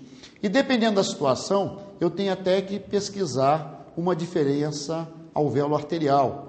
Aí entra a gasometria, com a coleta de um sangue arterial, para eu ver o que está acontecendo com o meu paciente.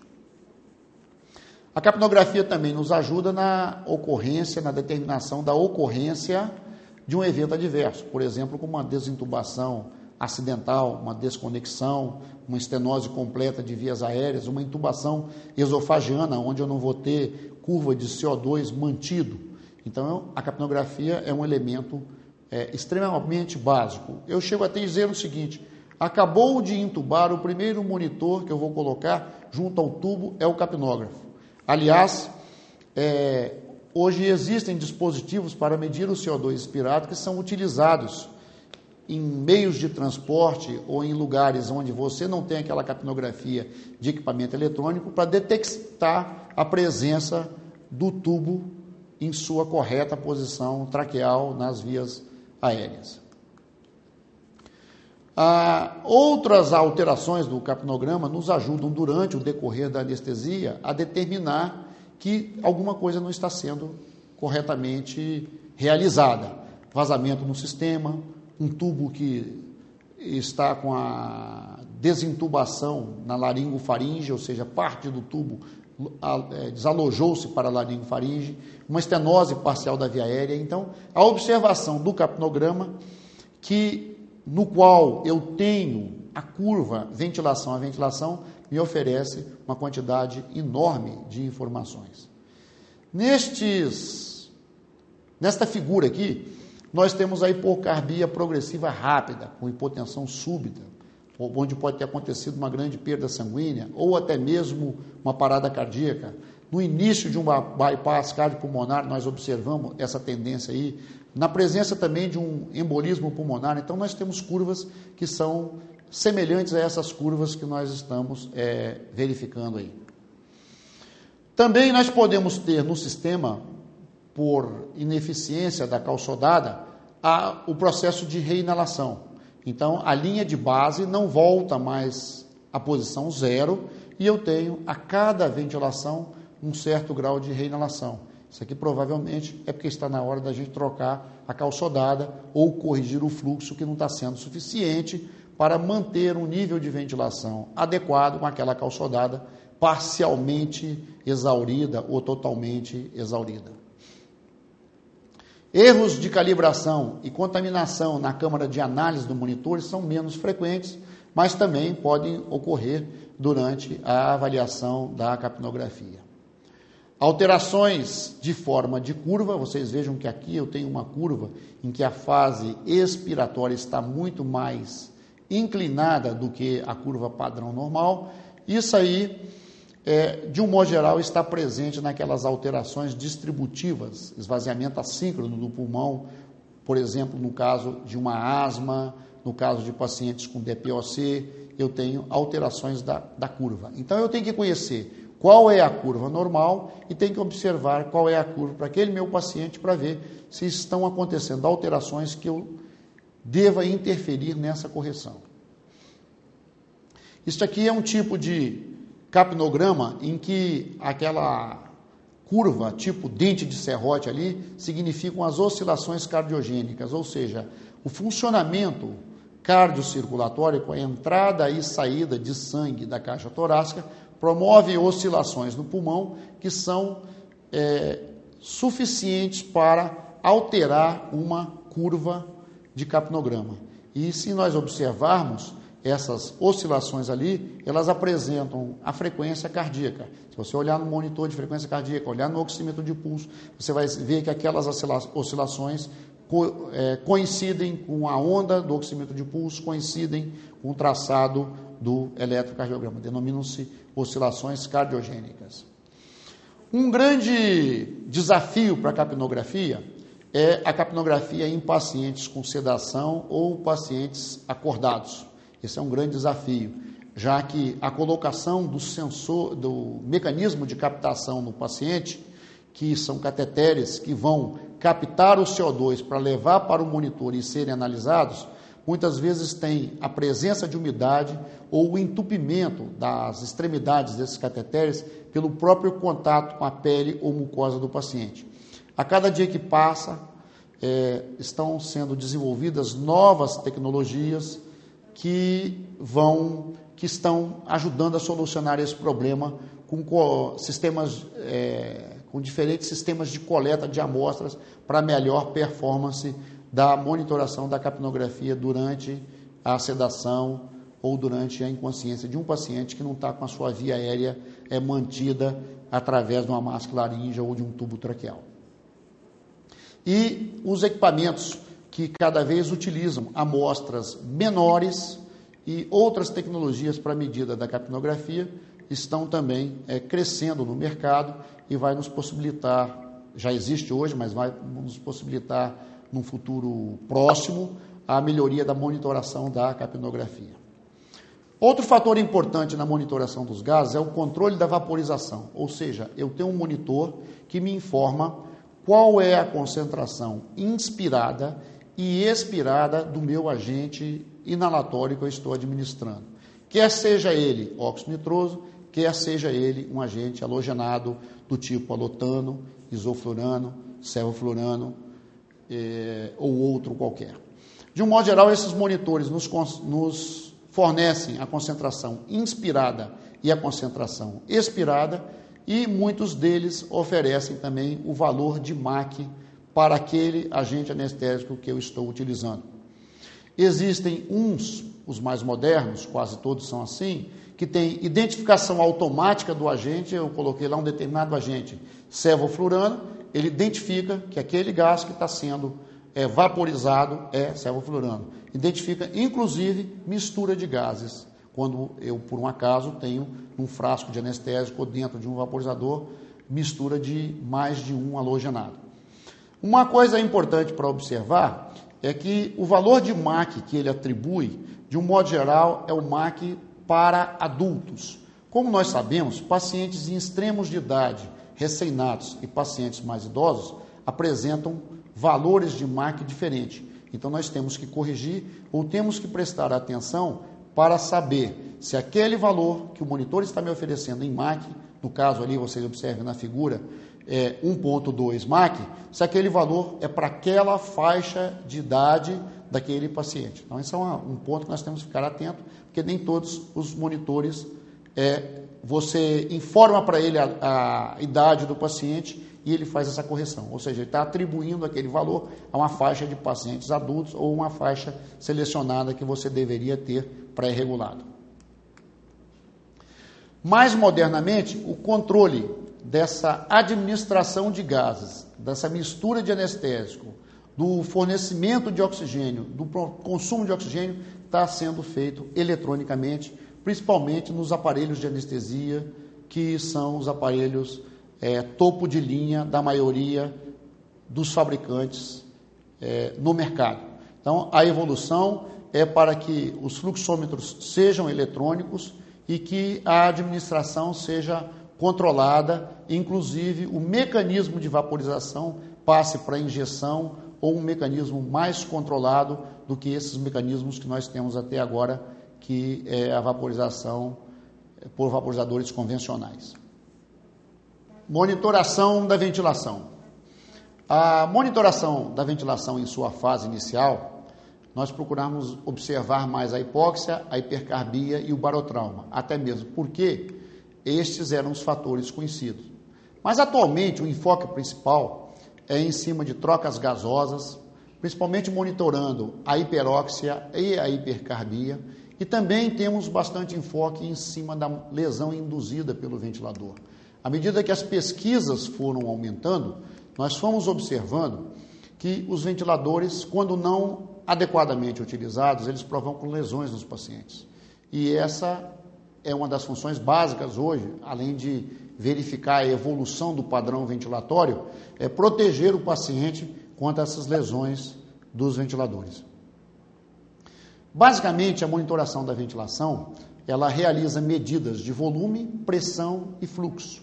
E através dessas medidas são feitos cálculos que nos mostram valores de resistência, complacência e trabalho ventilatório. Uma vez de posse desses valores, nós tentamos adequar as trocas gasosas, vigiar o trabalho ventilatório e reduzir o trabalho ventilatório do paciente. No caso de interação paciente-ventilador, não é muito o caso da anestesia, mas é mais da terapia intensiva, é melhorar a interação do paciente com o ventilador, determinar em que momento nós podemos descontinuar esse suporte ventilatório e, basicamente, diminuir as lesões induzidas pela ventilação mecânica. Esse é um dos objetivos básicos hoje da ventilação. A lesão pulmonar induzida pelo ventilador, ela pode cursar basicamente por 3 mecanismos: pressões elevadas, que provocam barotrauma, estiramento das vias aéreas e do pulmão, que provoca o biotrauma, e superdistensão, que provoca o volumotrauma. Quando isso aí acontece, o que passa a ocorrer no nosso paciente é que são lesões semelhantes à síndrome de angústia respiratória do adulto, síndrome de desconforto respiratório do adulto. Então, a monitoração da mecânica pulmonar deve ser dirigida para que se evitem esses eventos que são danosos para o paciente. A monitoração básica da ventilação, ela inicialmente pode ser feita através da expansibilidade, da ausculta, isso aí é através da visão, do estetoscópio. Ela pode ser expandida pela capnografia e mais expandida ainda pela espirometria com medições da mecânica ventilatória. O oxímetro de pulso e a gasometria arterial ou do sangue venoso misto nos fornece os dados de como esse processo está acontecendo. A maioria dos monitores mais modernos tem hoje acoplado a eles, e se não tiver, quando você for adquirir um monitor, é interessante que você o tenha, espirometria e ventilometria, que é uma parte do monitor que mede frequência respiratória, relação inspiração-expiração, pressão nas vias aéreas, volume inspirado e expirado, fluxo de gases nas vias aéreas durante a inspiração e a expiração. E ainda esse monitor está acoplado à monitoração de gases inspirados e expirados, quer seja oxigênio, gás carbônico, óxido nitroso e também os anestésicos halogenados. A gente tem que lembrar aqui que grande parte dos sinais que vão para o monitor efetuar essa monitoração estão, às vezes, localizados naquele conector que é colocado no tubo traqueal ou no conector da máscara laríngea que está acoplado ao paciente. Esse conector tem aí, como vocês veem, no canto inferior esquerdo, aqueles dois tubinhos, onde são ligados os dois tubinhos, e por um mecanismo em que é avaliada a diferença de pressão entre dois daqueles pontos ali, os dois mais inferiores da figura, é que o monitor constrói curvas de pressão, volume e fluxo na inspiração e na expiração. É por isso que esse tubinho e esse conector que vai até o monitor, ele tem que estar adequadamente colocado, tem que se evitar umidade nele, porque a entrada de água ou de umidade nesses ramos dos conectores, em qualquer um dos dois ou nos dois, leva a uma informação de diferencial de pressão errada para o monitor, que vai construir ou não vai construir curvas erradas com valores errados. Outras ocasiões, esses conectores ficam localizados no aparelho de anestesia, no próprio aparelho de anestesia, na entrada e na saída do ramo inspiratório e expiratório do filtro circular do aparelho de anestesia, que manda informações, de um modo geral, para o monitor e para o ventilador do aparelho de anestesia, dependendo qual é o seu tipo de aparelho de anestesia. Se é um aparelho que tem só a parte de ventilação integrada, ou se já é um aparelho tipo workstation, em que todos os dados monitorados são enviados para uma central única, tipo uma estação de trabalho. A monitoração do volume, do fluxo e da pressão realizada por esses equipamentos nos fornece curvas. Essas curvas servem para a análise, para eu ver a eficácia, para eu fazer o controle sobre a minha ventilação. Na figura da esquerda, nós temos uma ventilação controlada a volume, com as curvas básicas, que são volume na parte superior, fluxo na parte média, pressão na parte inferior. Onde nós podemos acompanhar, numa linha temporal, que vai da esquerda para a direita, o desenvolvimento da ventilação.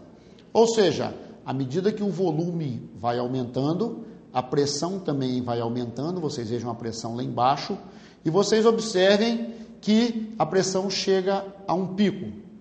Então tem um pico de pressão, eu tenho um valor máximo. Depois, a válvula inspiratória desse ventilador, a válvula inspiratória fecha, a válvula expiratória também fecha, o gás é distribuído pelas vias aéreas e eu tenho uma queda. Vocês observam lá na curva de pressão lá embaixo, eu tenho uma queda. Você observa que no intervalo correspondente da curva de fluxo, que está no meio, eu tenho o fluxo está zero, parou o fluxo. E vocês observem que na curva de volume, que está lá em cima, o volume está constante. Então, houve uma entrada de volume para o pulmão do meu paciente, houve uma parada, que a gente chama de pausa inspiratória, e nesse meio tempo houve uma distribuição dos gases que permitiu que a pressão que tinha atingido um pico, agora passou para um platô. Por isso o nome pressão de pico ou pico de pressão e platô de pressão. Bom, do outro lado, nós temos uma ventilação em que ela é controlada a pressão. Então, vocês observem que tem gráficos diferentes. né, a figura do lado direito. Ou seja, o fluxo iniciou-se com um valor alto, que é a figura do meio, depois ele foi caindo gradativamente na tentativa de manter uma pressão naquele nível que eu escolhi. Por isso que eu chamo de pressão controlada. E no final do tempo inspiratório, o fluxo, a válvula abriu-se e o paciente expira. Então vocês vejam que o fluxo já está numa linha negativa, o fluxo é a figura do meio, lembrando, já está numa linha negativa, mostrando a expiração do meu paciente. E vocês vejam que o volume começa então a cair e vocês vejam também que a pressão na via aérea começa a cair. Então, através da interpretação dessas duas figuras, desses dois modelos de gráfico, eu consigo saber se a minha ventilação é controlada a volume ou se a minha ventilação é controlada a pressão. Quando eu analiso uma curva de pressão, vocês observem aí, quando eu analiso didaticamente, quando eu analiso graficamente, vocês vejam que ela tem vários pontos de importância. Então, vocês observem, olhem bem, lá eu tenho um ponto A. O meu ponto A não começa no ponto zero, não começa na linha de base zero. Por quê? Porque nesse paciente eu estou utilizando PIP. Depois eu tenho um ponto B. E vocês observem que eu tenho um aumento de pressão mais rápido, mais vertiginoso entre os pontos A e B. A curva está inclinada. Isso aí significa que esse aumento de pressão foi a pressão necessária para vencer a resistência à ventilação. Depois eu tenho uma fase mais inclinada que vai de B até C. Então essa fase está inclinada, mas a pressão ainda continua aumentando, chegando a um valor máximo em C, aonde que no C eu tenho uma pressão máxima que é o pico dessa pressão, né?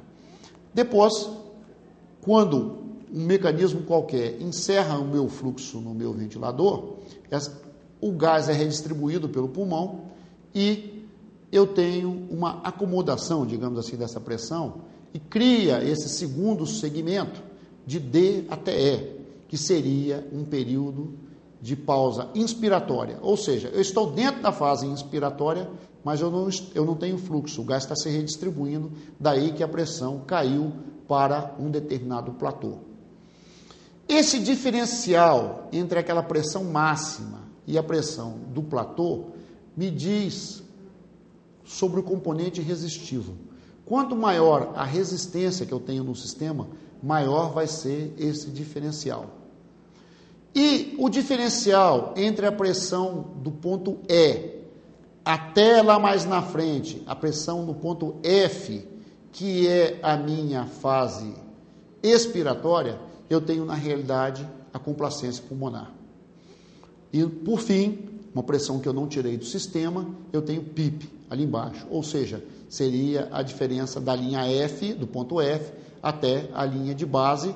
Então, quando eu sei ler essa curva de pressão, eu consigo analisar várias intercorrências que podem acontecer no meu sistema ventilatório, nas vias aéreas do meu paciente. É muito importante a interpretação de cada um desses pontos da curva para que eu possa, então, chegar aos diagnósticos, né?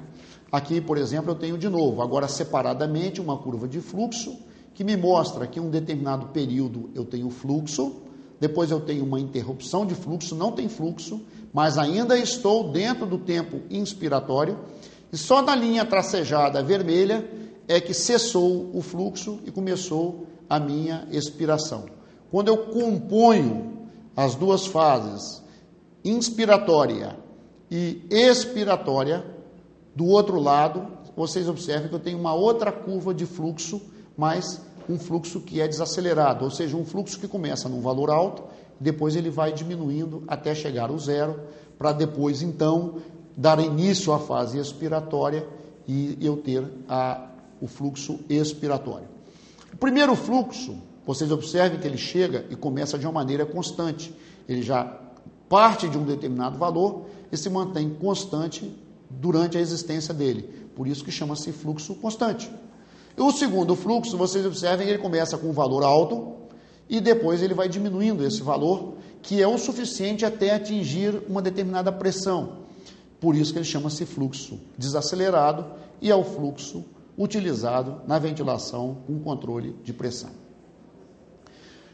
Outro detalhe muito importante é que tudo que nós estamos vendo no monitor são os valores pertinentes às diferenças de pressão ou às pressões naquele conector, naquela posição que nós colocamos perto do paciente, ou nos sensores que estão colocados dentro do aparelho de anestesia, nos ramozinhos e expiratório do aparelho de anestesia. Mas lá no pulmão ou nos pulmões, a coisa acontece de uma maneira diferente. A evolução, de um modo geral, é mais lenta. Por quê? Porque existe uma resistência, um mecanismo de resistência do ponto A, de onde eu estou medindo com o sensor, até o ponto B, que é o meu final da via aérea lá no alvéolo. Então, essas setas vermelhas aí, tracejadas, na realidade, elas significam o que está acontecendo mais na parte distal da via aérea. Ou seja, a pressão na inspiração na parte proximal cresce muito mais rapidamente no meu monitor do que lá dentro do alvéolo. E durante a expiração, o processo é o inverso, já que o ar está saindo do alvéolo para o meu monitor. Então, esses descontos devem ser dados, mas só para conhecimento. Na realidade, esse é o mecanismo que nós temos hoje, atualmente, para medirmos. Outro fator importante que você pode observar numa curva dessa é essa diferença. Vocês vejam, eu tenho uma curva feita inicialmente com linha sólida, e depois eu tenho uma segunda curva feita com linha tracejada. A diferença entre a curva de linha sólida e a diferença de linha tracejada, se vocês observarem a diferença entre o valor máximo da pressão de uma, o valor máximo da pressão de outra, nas suas pressões máximas, e se você observar que quando a curva estabilizou no platô a diferença, você vai ver que a diferença entre essas pressões é mais ou menos homogênea. Ou seja, o mesmo ΔP que eu tenho entre o pico e o platô na primeira curva é mais ou menos o mesmo ΔP mantido entre o pico e o platô na curva tracejada. Isso significa que as pressões máximas e de platô foram diferentes, mas não houve diferença no ΔP. Então, isso aí significa uma alteração da complacência. Provavelmente, na curva tracejada, eu tenho um volume, nessa ventilação, um volume menor, com a mesma pressão, ou então com a outra pressão, e que gerou uma alteração na complacência do paciente. Quando eu examino uma curva de alteração de resistência, eu já observo uma diferença. Eu vejo que a curva tracejada tem um valor de pressão máxima, e a curva sólida também tem um valor de pressão máxima. Mas quando caiu para o platô, os dois mais ou menos se mantiveram, ficaram a mesma curva. Então, na minha primeira curva, a curva sólida, eu tenho um valor de pressão máxima maior do que na segunda curva, onde eu tenho a linha tracejada, que eu tenho um valor de pressão máxima menor. Porém, a pressão de platô das duas é idêntica. Ou seja, eu tenho agora uma diferença dos componentes de um para o outro. Eu tenho uma pressão diferente em um e tenho uma pressão diferente no outro. Com isso, eu tenho uma indicação do aumento do componente resistivo. Ou seja, toda vez que eu tenho um aumento de componente resistivo, eu tenho um aumento principalmente nessa relação entre a pressão máxima, o pico de pressão, e o platô de pressão. Aqui eu tenho outro gráfico que me mostra que durante o procedimento o paciente deflagrou uma ventilação espontânea, ou seja, ele inspirou, a curarização não está suficiente, eu vejo que ele deflagrou uma ventilação espontânea independente do meu ventilador, que é esse dente mostrado aí nesta curva. Neste gráfico, nós temos tempo inspiratório insuficiente. O que significa isso? Onde está aquele círculo vermelho? O fluxo durante a fase inspiratória não chegou a zero, como deveria chegar. E logo começou uma expiração. Isso fez com que o tempo inspiratório ficasse curto, ficasse insuficiente. Então, eu posso ajustar o meu ventilador para que isso não ocorra. Daí a importância da interpretação correta dessas curvas de volume, fluxo e pressão durante a monitoração da ventilação. A mesma coisa acontece aqui, mas agora durante a fase expiratória. Ou seja, durante a fase expiratória, não houve tempo suficiente, porque o ventilador iniciou um novo ciclo inspiratório, para que a expiração anterior fosse encerrada. Está marcada aí no círculo vermelho. Isso aí pode levar a ficar um ar residual dentro do pulmão e até gerar um autopipe. Esta curva aqui nos mostra um aumento da resistência expiratória. Vocês observem a diferença do lado expiratório, nessa curva de fluxo, na parte inferior, abaixo da linha de base, que houve uma deformação em relação à curva sólida e à curva tracejada, observando que a outra requereu muito mais tempo, muito mais resistência expiratória aumentada neste caso. Se isso aí não estava acontecendo antes, a conduta é nós procurarmos saber por que está acontecendo esse aumento da resistência expiratória.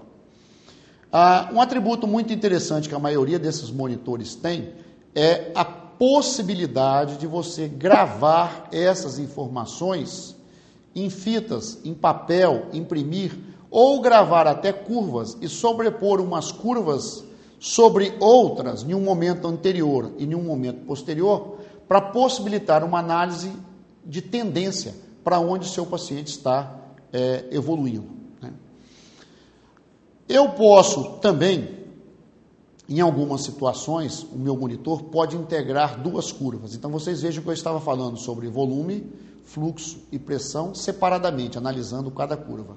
Mas agora eu posso ter o que se chama de loops, ou que se chama de alça, que na realidade é a integração de dois valores em um único gráfico, seguindo a linha do tempo. E quando eu analiso separadamente, eu consigo correlacionar cada momento de uma curva simples com o seu respectivo loop. Por exemplo, neste gráfico que nós temos aí, nós observamos que aquele primeiro momento gerou na curva, na parte superior, um determinado ponto onde a curva que estava meia horizontalizada começa a gerar uma porção mais verticalizada, que seria o que nós chamamos de ponto de inflexão inferior. E isso vai progredindo, quando chega na parte quase que superior da curva, nós temos a geração de um outro ponto que faz com que, novamente, a curva se incline para o lado horizontal, que nós chamamos de ponto de inflexão superior. A determinação desses pontos é muito importante para se otimizar o PIP e para se evitar a superdistensão pulmonar. Infelizmente, nem todos os monitores apresentam as características tais que possibilite você ver isso no vídeo dele. Muitos monitores têm um vídeo com a resolução relativamente pequena e você não consegue enxergar todos esses pontos com essa resolução pequena. Ou seja, fica mais bonito aqui na minha aula do que lá no vídeo que você está vendo. E isso eu tenho, inclusive, utilizado como crítica aos fabricantes de monitores que se destinam a fazer monitores de mecânica ventilatória, que eles aperfeiçoem essas curvas para que a gente possa ter melhor ideia. Numa curva de inspiração, expiração, nós temos todas essas fases aí. Olha. Nós temos uma fase inicial, Depois nós temos uma fase onde eu tenho a geração desse ponto de inflexão inferior. Nós temos uma outra fase onde eu tenho um ponto de inflexão superior. Depois eu começo, então, uma fase onde ocorre uma superdistensão. Não adianta eu ventilar a partir daí, porque a partir desse momento eu começo a provocar um volume pequeno com uma pressão muito grande e estou fazendo lesão das vias aéreas. E depois eu tenho a última fase, que é a medida da curva expiratória, onde eu posso diagnosticar a resistência à expiração através desse ramo da fase expiratória dessa curva. A avaliação desses loops, ou dessas alças, se nós quisermos aportuguesar a palavra, é de fundamental importância, porque mostra em que direção ou o que o meu paciente está apresentando sob forma de mecânica ventilatória durante a anestesia. Por exemplo, aqui eu tenho um loop, ou uma curva, que nos mostra, uma alça, que nos mostra a alteração da complacência. Então, vocês vejam que durante a vigência da alteração da complacência, se eu tivesse marcado uma curva na memória do meu monitor, ou se eu tivesse impresso essa curva da linha pontilhada, eu vejo, por exemplo, na linha sólida, no loop sólido todo preenchido, que houve um deslocamento, tanto da parte expiratória como da parte inspiratória desta curva. Quando eu tenho uma alteração da resistência, principalmente da resistência inspiratória, eu já observo que o deslocamento é maior só no componente inspiratório, ou seja, um desvio maior nesse componente inspiratório em relação a toda a alça, em relação a todo o loop. Essa curva aqui é característica da superdistensão, ou seja, eu chego num determinado ponto, que é aquele ponto ali da linha tracejada, onde o meu aumento de volume está provocando um aumento de pressão que não é mais eficiente, ou seja, eu vou estar aplicando muito mais pressão com um benefício muito menor em volume, e isso aí é a superdistensão, que também alguns chamam de bico de pato, porque se parece com um bico de pato, que é a deformação dessa curva quando acontece uma superdistensão. Estas curvas também podem mostrar a presença de secreção.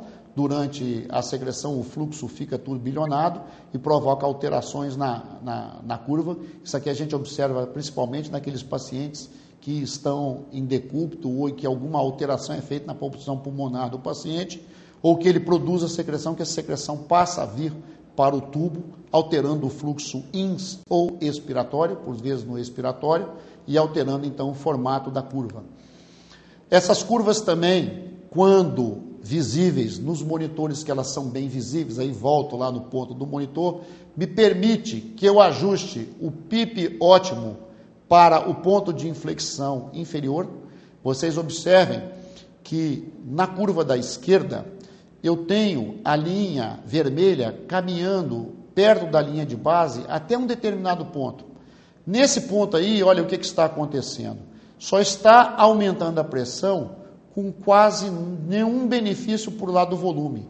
E o que eu quero na ventilação, o que é? Eu quero aumentar volume para o meu paciente. O que faz a troca gasosa, o que leva oxigênio, o que traz CO2, é o volume. Então, o que eu vou fazer? Eu vou ajustar meu nível de PIP para este nível. Mas para que eu veja isso aí nessa curva, é preciso que no display do monitor, ou no registro de papel do monitor, o ideal é no display, para você não ter ficado tirando o registro a todo momento, mas que no registro de papel do monitor, ou no display do monitor, eu tenha uma resolução tal que me permita eu verificar a posição desse ponto e corrigir meu PIP, verificar de novo e adequar o meu PIP para aquela situação, para aquele paciente.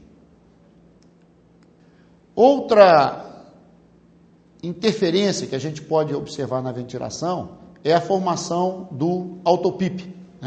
O autopip, através da curva de fluxo, eu posso observar o autopip, que é aquele ar que ficou aprisionado no pulmão do paciente e que eu deveria ter retirado de lá, porque daqui a pouco ele pode trazer comprometimento cardiocirculatório do paciente. Também pode ser identificado, pode ser ajustado a sua presença através da monitoração das curvas. Mas uma mensagem importante que a gente tem que deixar aqui para vocês é que em toda essa monitoração, a presença desses alarmes é muito importante para detectar os eventos adversos ou a mudança de padrões para limites abaixo do mínimo ou acima do máximo daqueles parâmetros regulados. Então, se o monitor está alarmando muito, o certo é que você vá lá, ajuste os parâmetros de alarme para o seu paciente, conheça os parâmetros de alarme e não desligue os alarmes. Então, o alarme tem que ser ajustado para a situação e não desligado porque ele incomoda. Porque o alarme é o seu companheiro, é o anjo da guarda do paciente, principalmente, e seu que está te avisando que aquilo tem alguma coisa, algum padrão que está errado. Outro dado muito importante, que deve ser muito utilizado, é a observação das curvas de tendência. Ou seja, você observando a tendência, você vai observar a evolução. A tendência significa um período anterior evoluindo para um determinado período. Então, você vai observar a evolução do seu paciente através dessa curva de tendência. Mas nós não podemos nunca nos esquecermos de que todos esses fatores, o fator mais importante, além dos monitores que nos auxiliam muito, é a presença de pessoal qualificado. Ou seja, é o profissional qualificado que, além de utilizar os monitores, sabe interpretar seus dados, utilizar bem esses dados, fazer uma interpretação adequada para produzir, então, as modificações necessárias para que tudo ocorra da melhor maneira possível.